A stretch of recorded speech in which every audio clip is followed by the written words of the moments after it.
Happy Tuesday. Um, just finished reading Oedipus Rex.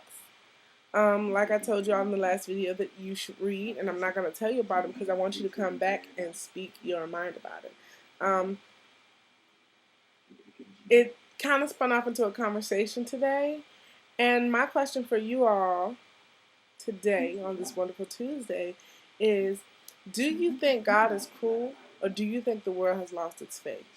Because clearly God is going to give you 10 times over what you give him.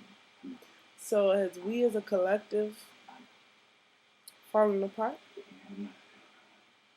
our prayers not being answered because there are not enough of us praying, our lives going into deeper holes or sickening situations because we're not doing what we're supposed to do? Or are there some of you out there that say you're doing all that you can and he's just not answering your prayers? Well, I'm about to speak my mind on that. I feel that this life is not going to be easy, and it was made to be hard on purpose. He's going to show us all the most horrible things we could possibly imagine for us in our lifetime. And through all of it, will we still believe in him? Will we still keep the faith? And will we still understand that our lives are not our own? Whole point. You don't have to agree with that. You don't have to like it. But what you did do was take the time to watch the video to hear it.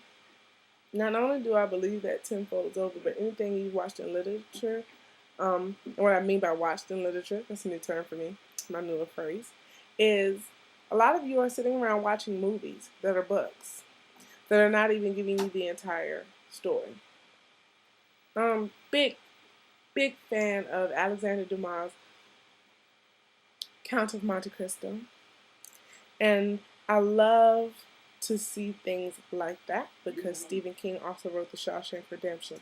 If you are familiar with that, all of those stories to me shows how bad things happen to great people and what those great people had to do to overcome what happened to them. It's not hard because when we don't see it, when we don't recognize it, when we don't know it,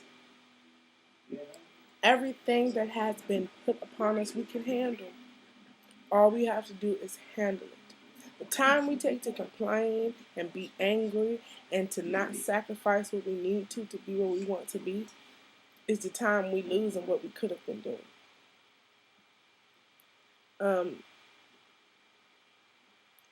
It's a terrible situation we're in as individuals and terrible situations that we are in as a whole. But it is not for one or many to decide. It's only for his decision.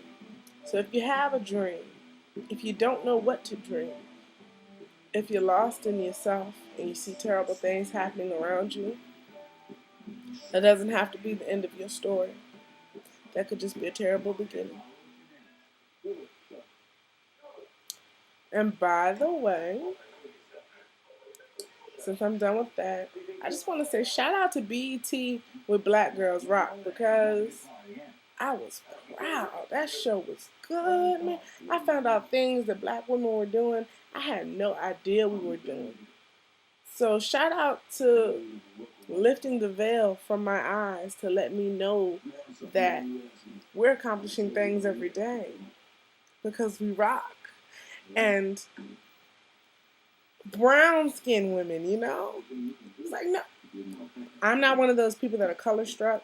I don't care about dark skin, light skin, brown, any of that. But there are a lot of people who still do. A lot of people. Can't believe it that the red bone, brown skin thing is still going on. It's 2010, almost 11, people. You still doing the brown paper bag? Chill out. That kills me because white people don't have pale, tan, regular white. They don't do that. A white girl is a white girl too. Same thing with their men. Yeah, they do the blonde and redhead and the brunette. But they don't do it to the extent. They don't act like us. Real talk. And everybody's complaining about, what we don't have, but we just that's how we act. Something as simple as skin tone is causing a lot of ignorance in communities, families. I mean, it's out of control. So I was happy to see a show where they represented every tone of the black woman, and instead of calling out a specific tone, she was just a black girl who rocked. And that's what we need. We're black women. And not once have we ever been taught to be proud of that. Raven Simone is almost one of the richest people in the world, and she's a 24-year-old black woman. She's 4 years older than some of us people. Entrepreneur, multimillionaire, mogul.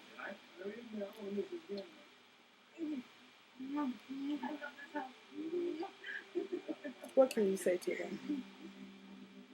Absolutely nothing. But she rocks. That's all I'm going to say.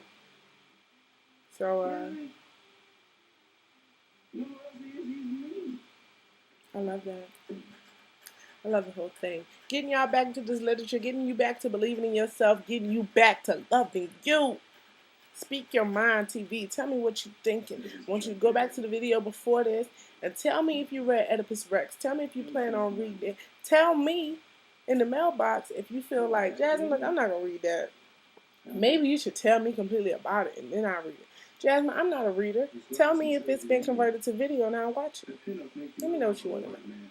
Let me know what you want to know. I'm here for you. Here for all of you. And I can only hope to be a black girl who rocks. Y'all enjoy your night.